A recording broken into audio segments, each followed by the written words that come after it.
Hai guys, selamat datang di YouTube channel Naksir Sneakers. Kali ini kita kedatangan sepatu Kobe, tapi bukan sepatu basket nih. Kali ini kita kedatangan rilisan Air Force One Pro yang ini merupakan special Kobe Bryant edition. Yap, akhir-akhir ini tuh Nike sering banget ya ngerilis sepatu-sepatu ataupun apparel, bahkan sendal yang ada embel-embel Kobe-nya. Kemarin-kemarin jarang, sekarang sering banget. Apakah Nike mulai sadar kalau nama Kobe itu sangat menjual akhir-akhir ini, makanya produknya itu bahkan dirilis di berbagai lini. Dan gue bisa dibilang di satu sisi seneng juga sih dengan adanya perilisan-perilisan sepatu Kobe ataupun yang bertemakan seperti ini. Cuma jujur aja gue berharap kalau bisa waktu dulu orangnya ada, rilisannya banyak kayak gini kan juga seru gitu ngelihatnya ya guys. Ya, tapi dari sisi box yang ditawarkan, sebelum kita unboxing sepatunya, boxnya menurut gue sih cukup keren, spesial, dimana box yang ditawarkan ini bisa terbilang cukup berat. Terus kalian bisa lihat ada tanda tangannya Kobe Bryant, di bagian samping ada logonya juga, ada metal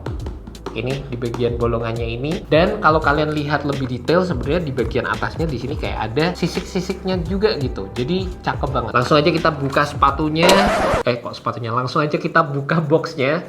Jadi di sini ada kertasnya kayak gini guys, logo Kobe, sisik-sisiknya lagi. Dan ini adalah sepatu Air Force One Pro edisi Kobe Bryant. Yang bikin spesial juga sebenarnya sepatu ini tuh punya cerita, dimana colorway-nya ini diambil dari kejadian waktu Kobe Bryant latihan dengan kondisi pakai piyama dan tangan kanan yang cedera. Tangan kanan ya kalau nggak salah, harusnya tangan kanan sih. Jadi tangannya tuh kayak di gips gitu, dia tetap latihan nembak-nembak di lapangannya Lakers. Terlepas kalau gue bisa jujur, sebenarnya gue kalau ngelihat dari sisi warna yang ditawarkan, gue nggak terlalu suka sih sama warnanya. Warnanya tuh kayak kuning, tapi kuningnya agak pucat gitu. Gue suka warna ungunya, tapi kuningnya berasa kayak ya agak, ya di gue pucat aja sih gue ngelihatnya. Dan warna-warna kayak gini rasanya nggak terlalu bisa untuk dimatchingin sama outfit-outfit sehari-hari yang biasanya gue pakai. Tapi balik lagi, gue ngerti secara story keseluruhannya, dimana memang tadi momennya ikonik banget, makanya diambil dari situ. Dan sepatu ini juga menawarkan beberapa detail yang menurut gue cukup menarik, terutama dari sisi talinya guys. Ini talinya kalian bisa lihat. Jadi ini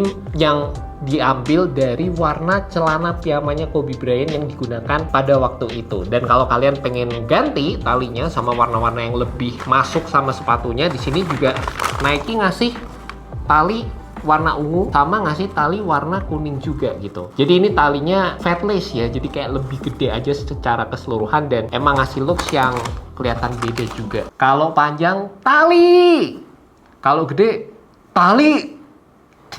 Tapi sebelumnya, gue juga pengen infoin ke kalian dari sisi detailing, ini juga cukup dibedakan dari sisi desain dan juga beberapa implementasi material yang ditawarkan. Di mana di area belakang sepatunya, kalian bisa ngeliat di sini ada beberapa detail-detail dari Kobe Bryant tersendiri. Ini bagian belakangnya ada angka 8, terus di bagian tangnya di sini ada logonya Kobe Bryant juga. Terus di bagian sampingnya yang dulu tulisan Nike atau Air, sekarang ada tanda tangannya Kobe Bryant. Dan bahkan sampai di bagian outsole-nya itu juga dibedakan sama Nike. Baik lagi ya, Nike kalau ngerilis kayak gini tuh all out banget. Nih ada logonya Kobe kecil-kecil. Dulunya tuh kayak bintang-bintang aja gitu. Ini full logonya Kobe. Terus di sini ada detail snake skin-nya juga. Terus di bagian sisi sininya nih ada tulisan juaranya guys. Nih kecil banget di sini. Kayaknya nggak kelihatan deh. Di sini nih, di ruas-ruas ini ada tulisan di mana Kobe Bryant mendapatkan juara NBA. Jadi tahun 2000, tahun 2001, 2002, 2009 sama 2010. Cakep sih. Cakep sih guys. Ngomongin dari sisi materialnya juga, ini leathernya asli guys. Soft banget nih. Bener kayak kalian bisa lihat nih grainnya di sini, di yang bagian tengah ini gokil. By the way, ngomongin masalah leather, ini juga jadi salah satu pertimbangan utama kenapa gue akhirnya tetap ngekop sepatu ini. Kemarin gue lihat di Instagram gitu, komen-komenan para netizen, banyak yang bilang untuk tetap ngekop sepatunya. Leathernya tuh soft banget, smooth gitu, asik. Ya, karena gue orangnya demen banget sama leather yang tipikal soft kayak gini ya, akhirnya enak. Gue penasaran sih, makanya jadi pengen megang langsung, pengen ngerasain sendiri. Karena menurut gue ya, penggunaan material yang bagus tuh sangat-sangat berpengaruh dari sisi kenyamanan sepatunya. Berasa makin oke, looks-nya makin mantep juga, dan kelihatan makin bagus aja secara keseluruhan gitu. Ini soft banget, enak, terus baunya juga asik gitu sepatunya, modelan kayak gini. Terus beberapa detail yang ditawarkan di bagian lining sisi-sisi dalamnya, ini warnanya ada ungunya nih, semua garis-garisnya ini. Di bagian belakang ada angka 8-nya. Terus di area sisi inner lining dalam ini juga tercover dengan adanya material leather, tapi yang ini kayaknya sintetik deh, kayaknya yang ini. Dan di bagian bawah tangnya ini sebenarnya kalau dipegang gini rasanya itu soft banget, asli. Ini bikin enak sih. Dan by the way, banyak banget cerita-cerita ataupun detailing yang ditawarkan oleh sepatu ini, nanti bakal kita bahas. Tapi gue juga pengen infoin ke kalian nih guys, meskipun gue tadi ngerasa secara colorway-nya gue nggak terlalu suka atau gue nggak terlalu cocok, tapi yang bikin gue akhirnya enak untuk tetap ngekop sepatu ini atau beli sepatu ini ya karena yang pertama gue penasaran sama sepatu Air Force One ini guys. Dimana untuk yang versi kali ini itu nggak cuma seperti Air Force One biasa, tapi ada beberapa detailing, ada beberapa implementasi yang diubah. Secara ini juga menggunakan embel-embel nama Protro yang merupakan istilah yang dulunya diperkenalkan oleh Kobe Bryant sendiri. Jadi di sini ada tagnya, di mana arti kata Protro sendiri itu adalah singkatan dari Performance Retro, yang ini kurang lebih menggambarkan modelnya itu tetap klasik, desainnya tetap klasik, tapi dari sisi teknologinya itu udah diubah sedemikian rupa sehingga kelihatan lebih modern. Itu ada suara motor kayaknya, tapi nggak masuk di sini sih. Dimana kalau kita tahu teknologi yang dulu ada di sepatu Air Force One pada umumnya itu mostly menggunakan kapsul seperti ini, dan ada implementasi full length air unit di bagian bawah sepatunya atau di bagian cushionnya. Untuk yang versi Protro ini, Nike mengubah dari sisi implementasi cushionnya. Jadi kalau kalian mau lihat detail yang mungkin paling menonjol juga di sepatu ini, ada di bagian insole-nya. Insole-nya asli tebel sih. Insole-nya mewah guys, gokil.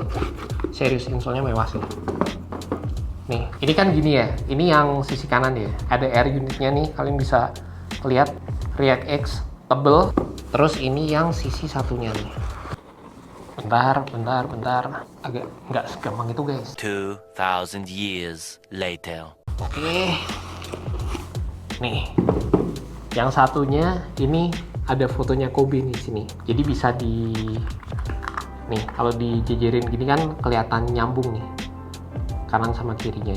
Ini juga yang bikin gue demen sebenarnya, dikasih liner ya. Jadi kayak ada kainnya di atas. Yang ini pasti bikin secara overall feel-nya makin nyaman karena kaos kaki nggak sering lengket gitu. Kadang kalau nggak dikasih tatakan kayak gini suka ngeganjel. Dan bisa dibilang ya, sekali lagi, untuk ngebikin konsep kayak gini tuh Nike harus ngerombak cetakan yang ada dari sepatu Air Force One. Jadi dia nggak sesimpel ngambil apa yang ada. Ini semua menurut gue bikin baru lagi sih, dimana di bagian dalamnya harus lebih di cut out, yang dulunya ada bagian penempatan air unitnya harus diubah dan lain sebagainya. Ini bisa dibilang meskipun looks-nya mirip, tapi ini sepatu yang secara keseluruhan atau jeroannya tuh bisa dibilang baru gitu guys. Waktu dipakai gue ngerasa sepatu ini sih sizingnya kayak Air Force One pada umumnya ya. Biasanya di Air Force One gue turun setengah size, dan di sepatu ini sama aja gitu. Dan gue ngerasa yang pastinya jadi highlight dari sepatu ini adalah dari sisi upgrade di bagian cushioningnya. Emang berasa banget sih dengan adanya built-in React X foam di bagian cushion, jadi kayak berasa lebih responsif, ada feel bouncy-nya, dan gampang untuk ngedapetin feedback dari sepatu Air Force One versi Protro ini. Ditambah di bagian heel, implementasi tambahan air unitnya juga bikin sepatunya makin enak, dan gue ngerasa ada peningkatan harga kurang lebih 300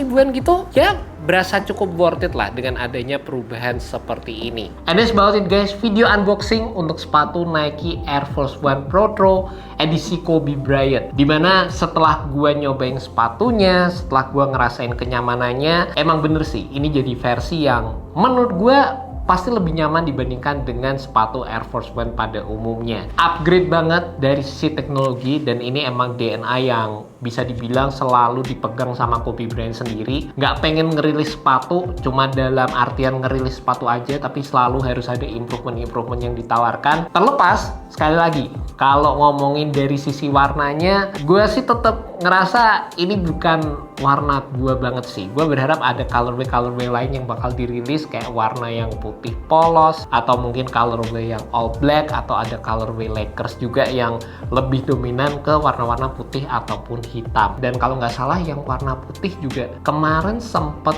bakal dirilis, tapi teknologinya tuh bukan teknologi Pro, jadi teknologi yang masih Air Force One sama gitu. Jadi gue ya bingung juga sih kenapa kok Nike bikinnya kayak gitu. Tapi ya it is what it is, dan buat kalian penasaran sama harganya, sepatunya jual dengan harga Rp2.379.000 dan udah available di beberapa retail store di Indonesia. Alright guys, thank you so much buat kalian udah nonton video kali ini, dan see you on the next video. Alright, peace. Apa di cat putih sendiri kali ya? Ah enggak lah, ribet.